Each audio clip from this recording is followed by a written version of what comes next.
बिस्मिल्लाहिर्रहमानिर्रहीम अस्सलाम वालेकुम viewers. Welcome back to Info Ustad YouTube channel. आज की वीडियो केपी के पीएमएस वाले एस्पायरेंट्स के लिए है और इस वीडियो में मैं आपके साथ एक इंतहाई इम्पॉर्टेंट कंपलसरी सब्जेक्ट जो कि इंग्लिश ऐसे राइटिंग का है उसके हवाले से डिस्कशन करने वाला हूँ। इस वीडियो को देखने के बाद आप ये जान जाएंगे कि इस साल इंग्लिश ऐसे राइटिंग के पेपर में कौन से टॉपिक्स ऐसे के लिए आ सकते हैं और आप ये भी जान जाएंगे कि गुज़िश्ता सालों में वो कौन से टॉपिक्स हैं जो कि मोस्ट रिपीटेड हैं और बार बार रिपीट होते आ रहे हैं। इस वीडियो को देखने के बाद आप ये भी जान जाएंगे कि आपने एक इंग्लिश का ऐसे कैसे अटेम्प्ट करना है, कैसे आपने उसको इफ़ेक्टिव तरीके से राइट करना है। क्योंकि टाइम रह गया है बहुत कम, इस महदूद टाइम में यानी विद इन 1 मंथ आपने ये तैयारी करनी है। जो एस्पायरेंट्स तैयारी करते आ रहे हैं उनके लिए तो कोई इशू नहीं है, राइट। वो तो अपने शेड्यूल के मुताबिक चल रहे होंगे और उनकी तैयारी अच्छी तरह से चल रही होगी। लेकिन जो अभी से स्टार्ट कर रहे हैं या जिन्होंने अभी तक स्टार्ट नहीं लिया और सोच रहे हैं, तो उनके लिए ये वीडियो है कि आप कैसे इस कम टाइम में इंग्लिश ऐसे राइटिंग का पेपर प्रिपेयर करके अटैम्प्ट कर सकते हैं और आप इसमें कामयाब हो सकते हैं। ये मेरी स्ट्रेटजी है, आप अगर चाहें तो इसको फॉलो कर भी सकते हैं अगर आपको अच्छी लगती है। अगर आप इससे इत्फाक ना करें वो भी आपकी मर्ज़ी है, राइट। सो बढ़ते हैं वीडियो की जानिब। लेकिन आगे जाने से पहले हमेशा की तरफ आपसे रिक्वेस्ट होती है, अगर आप पहली दफ़ा चैनल पर आए हैं तो चैनल को सब्सक्राइब कर लीजिए, बेल वाले आइकन पर क्लिक करके ऑल नोटिफिकेशन के ऑप्शन को भी इनेबल कर लीजिए, ताकि इस तरह की नेक्स्ट जो अपकमिंग मैं पीएमएस के हवाले से मज़ीद वीडियोज़ बनाऊँगा उनकी नोटिफिकेशन आप तक पहुँचती रहे। और या मैं कोई और यूज़फुल वीडियो अपने चैनल पर अपलोड करूँ एजुकेशन से रिलेटेड, पास पेपर से रिलेटेड, जॉब से रिलेटेड, तो वो भी आप तक पहुँचती रहे। मैं हूँ मुमताज़ रफ़ीक और स्टार्ट करते हैं आज की वीडियो। पहले बात कर लेते हैं कि इंग्लिश ऐसे राइटिंग के लिए टाइम कितना होता है और वर्ड्स आपने कितने लिखने होते हैं। टाइम का तो आपको पता होगा कि हर पेपर के लिए 3 घंटे का टाइम दिया जाता है। इंग्लिश ऐसे राइटिंग में आपको जो पीएमएस की स्ट्रेटजी है, इनका जो तरीक़ाकार है, ये 4000 से 5000 वर्ड्स आपसे डिमांड करते हैं। यानी आपने 4000 से 5000 वर्ड्स ऐसे में लिखने होते हैं। 3 घंटे का टाइम होता है। अब गुज़िश्ता सालों के जो पिछले 5 साल, यानी इससे पहले 2018 में पीएमएस का पेपर हुआ था, एग्ज़ाम हुआ था, 2016 में हो चुका है, 2013 में, 2010 और 8 में हो चुका है, राइट। हर 2-3 सालों बाद ये पेपर होते हैं। तो उन पेपर्स में से मैंने कुछ जो मुश्तरका टॉपिक, जो कॉमन टॉपिक, जो बार बार रिपीट होते आ रहे हैं, ऐसे में वो यहाँ पर राइट किए हुए हैं। आप इनको लाजमी से तैयार कर लीजिएगा, राइट। तो पहला टॉपिक है जनाब टेररिज्म कॉजेज़ एंड कॉन्सिक्वेंसेस। ये जो टेररिज्म का टॉपिक है ये 2 पेपर्स में आ चुका है। टेररिज्म के कॉजेज़ यानी उसके रीज़न्स क्यों होती है, और उसके कॉन्सिक्वेंस, उसके जो इफ़ेक्ट्स हैं, उसके असरात हैं, वो क्या हैं, आपने टेररिज्म के मुतालिक राइट करना था, राइट। उसके बाद जो दूसरा टॉपिक है वो है वुमेन्स राइट्स और एम्पावरमेंट और role of women in progress of country और सोसाइटी। ये भी बड़ा ही इंपॉर्टेंट टॉपिक है और एवरग्रीन टॉपिक है। इस पे ऐसे आते रहते हैं और ये 3 पेपर गुज़िश्ता पेपर्स में ये सेम टॉपिक डिफरेंट तरीके से पूछा गया है और इस पे ऐसे राइट करने का कहा गया है, राइट। याद रखिएगा, वुमेन्स राइट्स या एम्पावरमेंट ऑफ वुमेन या रोल ऑफ वुमेन, तो किसी भी तरीके से पूछा जा सकता है। तीसरा जो मोस्ट इम्पॉर्टेंट है वो है एनर्जी क्राइसिस इन पाकिस्तान। ये भी आई गेस एवरग्रीन टॉपिक है, क्योंकि जब तक ये एनर्जी क्राइसिस का इशू ख़त्म नहीं होता तब तक ये टॉपिक जो है आने के चांसेस हैं और ये चलता रहता है, राइट। ये 4 पेपर में देखें जी, 5 पेपर में से 4 पेपर में ये टॉपिक जो है एनर्जी क्राइसिस का ये रिपीट होता आ रहा है। आई हाईली रिकमेंड कि आप इन तमाम टॉपिक्स को ज़रूर तैयार करें और उसमें से जो एनर्जी क्राइसिस का है इसको तो बहुत अच्छे तरीके से करें। देखें काजेज़ क्या हैं, इफ़ेक्ट्स क्या हैं और इसका सॉल्यूशन क्या है, यानी जो एनर्जी क्राइसिस है इसको कैसे ख़त्म किया जा सकता है। तो इसके बारे में आपने बहुत अच्छे तरीके से लिखना है। इसके बाद 4th नंबर पे importance and role of media. Media का भी बहुत ही इम्पोर्टेंट रोल है और ये भी एवरग्रीन टॉपिक है। मीडिया इंडस्ट्री जो हमारी है, इलेक्ट्रॉनिक मीडिया है, प्रिंट मीडिया है, तो इसको भी बहुत अच्छे तरीके से याद कर लीजिए। ये काफ़ी आसान टॉपिक है और इंटरेस्टिंग भी है, तो इसलिए आप इसको कर सकते हैं। ये 2 टाइम्स रिपीट हुआ है गुज़िश्ता पेपर में, 2 टाइम्स। उसके बाद नेक्स्ट है जी 5वां टॉपिक है the future of Mankind in global warming prospects.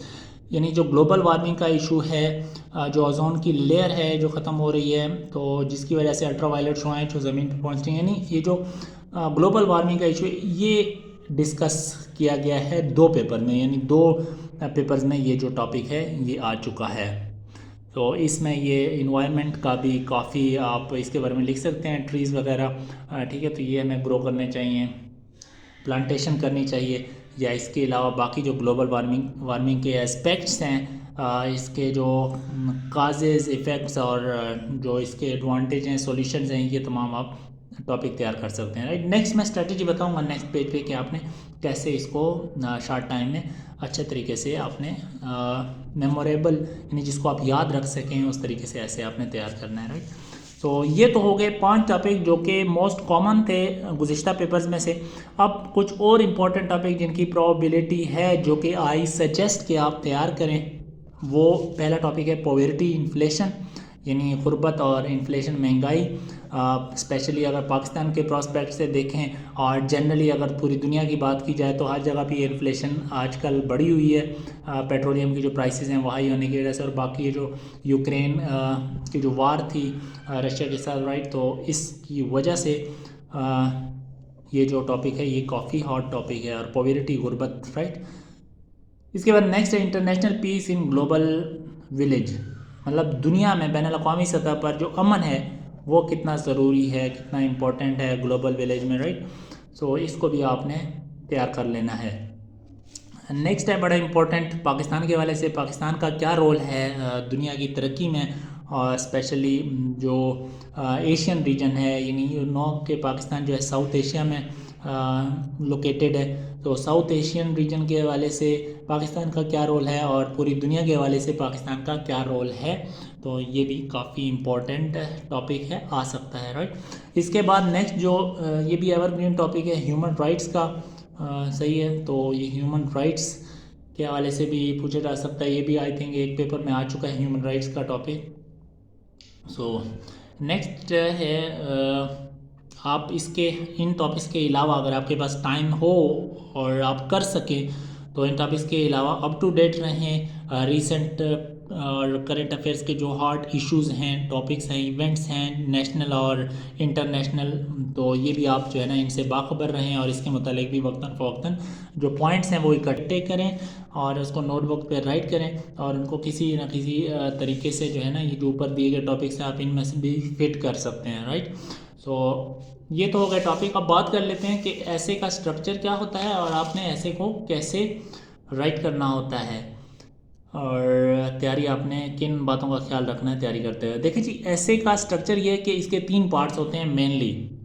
पहला होता है इंट्रोडक्शन, दूसरा होता है इसका बॉडी, इसकी बॉडी, और तीसरी इसकी जो मेन कंक्लूजन होता है, यानी फाइनल जो आपकी वर्डिंग होती है, पॉइंट जो जब आप इसको फिनिश करते हैं, एंड अप इसका करते हैं ऐसे का, राइट। तो बारी बारी इन तीनों पार्ट्स को डिस्कस कर लेते हैं। जो इंट्रोडक्शन है इसमें आपने क्या लिखना होता है व्यूअर्स, इसमें आपने जो आपने समझा, जो टेक्निकल एस्पेक्ट्स है जो टॉपिक का, यानी आपने उस टॉपिक को पढ़ा, उसको आपने उसका एनालाइज किया, उसको समझे, अब उसको आपने यहाँ पर बयान करना है कि ये टॉपिक क्या है, राइट।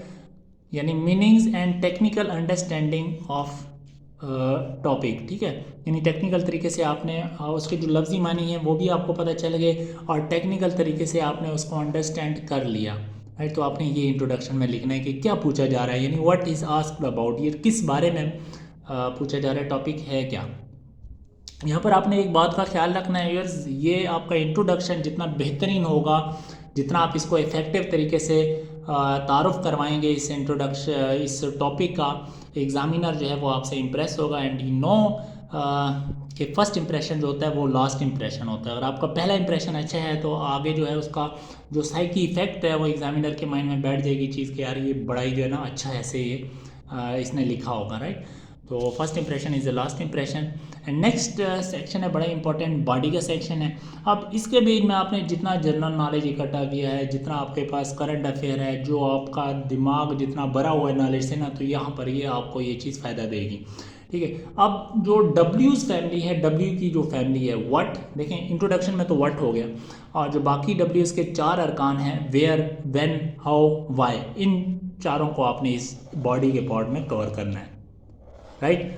आप इसको जहन में रखिएगा कि मैंने बॉडी में ये चीज़ें कवर करनी है। वेयर, कहाँ पर, व्हेन, कब ये इशू अराइज हुआ, कहाँ पर हुआ, कैसे हुआ और क्यों हुआ, राइट। और बॉडी में आपने जो और चीज़ें, आपने आउटलाइंस, हेडिंग्स का लाजमी इस्तेमाल करना है। आपने सबसे पहले ब्रेनस्टॉर्मिंग करनी है कि इस टॉपिक के हवाले से, फॉर एग्जांपल आपको ग्लोबल वार्मिंग का टॉपिक आया है, तो इस ग्लोबल वार्मिंग के बारे में मैं क्या क्या लिख सकता हूँ, मेरे दिमाग में क्या आ रहा है, वो जो पॉइंट्स हैं ब्रेनस्टॉर्मिंग करने के बाद वो आपने पॉइंट की फॉर्म में आपने पहले रफ पे लिख लें साइड पे करके, ठीक है। जब उसको आप फाइनल कर लें तो आपने उस हेडिंग्स का इस्तेमाल करते हुए बारी बारी सबको एक्सप्लेन करना है। क्लियर है। फॉर एग्जांपल आपके माइंड में आपने जो राइट किए रफ पे, वो उस टॉपिक के हवाले से 15 हेडिंग्स आपने पॉइंट बना लिए, तो उनको आपने बारी बारी एक्सप्लेन करना है। और उन एक्सप्लेनेशन करते हुए हर जो हेडिंग है, हर जो आउटलाइन है, उसके हवाले से आपने देखें आर्गूमेंट्स आपने बताने हैं, दलीलें बतानी हैं, और फिर रेफरेंस देने हैं। अगर किसी जगह पे आपने पढ़ी है कोई चीज़, कोई आप उसको कोट करना चाहते हैं। और मेन जो थिंक है स्टेट्स एंड फिगर्स, यानी जो स्टेटिस्टिक्स हैं, फिगर्स हैं, फैक्ट्स एंड फिगर्स हैं, वो भी आपने यहाँ पर मेंशन करने हैं। और जो कोट्स हैं वो भी आप मेंशन करने हैं। जो कोट्स वगैरह हैं, ये देखें, अगर आप ग्लोबल वार्मिंग लिखेंगे, गूगल पे सर्च करेंगे, तो आप इमेजेस पे क्लिक करें तो आपके सामने इमेजेस आ जाएंगी डिफरेंट, तो वहाँ पर आपको कोटेशन मिल जाएंगी, राइट। बाकी आप जो सोर्सेज हैं वहाँ से डाटा कलेक्ट कर सकते हैं, ठीक है, अकॉर्डिंग टू ब्रेनस्टॉर्मिंग इन पॉइंट्स को कवर करते हुए। क्लियर है। मेन थिंग जो आपने 3 चीज़ें आपने बॉडी में लिखनी है, वो तो आपने कॉजेज लिखने हैं, यानी इसकी रीजंस क्या हैं, इस इशू जो रेज हो रहा है इसकी रीज़न क्या, काजेज क्या है, इसके कंसिक्वेंस क्या हैं, इसके जो आउटकम है, इसके असरात हैं, मतलब लॉन्ग टर्म असरात, शॉर्ट टर्म जो इफ़ेक्ट्स हैं, कंसिक्वेंसेस हैं, ये क्या मुरतब हो रहे हैं। और उसके बाद आपने सॉल्यूशंस देने हैं। ये जो वजह है, ये जो कॉज, ये जो इशू अराइज हुआ है, इसको हम कैसे रिजॉल्व कर सकते हैं, इसके सॉल्यूशन कौन से, यहाँ पर आपने सजेशन देनी है, राइट। अपना जो है वो फीडबैक देना है कि हम इसको कैसे कर सकते हैं ग्लोबली और नेशनल लेवल पे, ठीक है, तो इसको कैसे सॉर्ट आउट, सॉल्व किया जा सकता है। तो ये 3 देखें, ये जो मैंने हाईलाइट किए हुए हैं, जो सर्कल किए हुए हैं, इन चीज़ों को आपने जहन में रखते हुए, आउटलाइंस का इस्तेमाल करते हुए इस आउटलाइंस को देन एक्सप्लोर करना है, और मुकम्मल तरीके से एक बॉडी अच्छे तरीके से, जिसमें आर्गूमेंट्स भी आपके शामिल हो, रेफरेंसेस भी आपके अगर हो सके शामिल हों, फैक्ट्स एंड फिगर्स भी हों जो कि आपके ऐसे जो कि आपकी दलीलों को स्ट्रॉन्ग बनाती हैं, और उसके कोटेशन भी हों, मज़ा ही आ जाएगा, राइट। तो इस तरह से आपने बॉडी में यही चीज़ें कवर करनी है। नेक्स्ट है जी कंक्लूजन। अब लास्ट फाइनल पार्ट में एंड अप है, यानी फाइनल वर्डिंग है। आपने ऐसे लिख लिया, अब आपके थॉट्स क्या हैं, आपने इसको कंक्लूड कैसे करना है, इसको समराइज कैसे करना है, इस पूरे ऐसे को विद इन 3, 4, 5 या एक पैराग्राफ के अंदर आपने इसको कंक्लूज करना है, जिसमें आपकी फाइनल सजेशन भी हो सकती है, आपके अपने आइडियाज़ जो फाइनल आप मतलब समराइज करके बताना चाहें वो आप कर सकते हैं, यानी फाइनल वर्डिंग। और ये भी आपने बहुत ही अच्छे तरीके से इम्प्रेसिव वे में एंडिंग जो स्टेटमेंट है वो बनानी है, जो कि आपका सॉलिड एंड हो, तो जो कि देखिए आखिर में भी पढ़ के बंदा इम्प्रेस हो, जो एग्जामिनर है वो इम्प्रेस हो के आपको अच्छे मार्क्स दे सकता है, राइट। क्योंकि आपकी आखिर में जब वो कंक्लूजन पढ़ेगा तो उसके बाद वो मार्क्स लगाएगा आपके, तो आपने ये भी अच्छे तरीके से आपने करना है। And keep in mind all is well when ends well. जब इख्तिताम अच्छा होता है तो आपके आगाज़ को कोई नहीं पूछता, क्लियर है।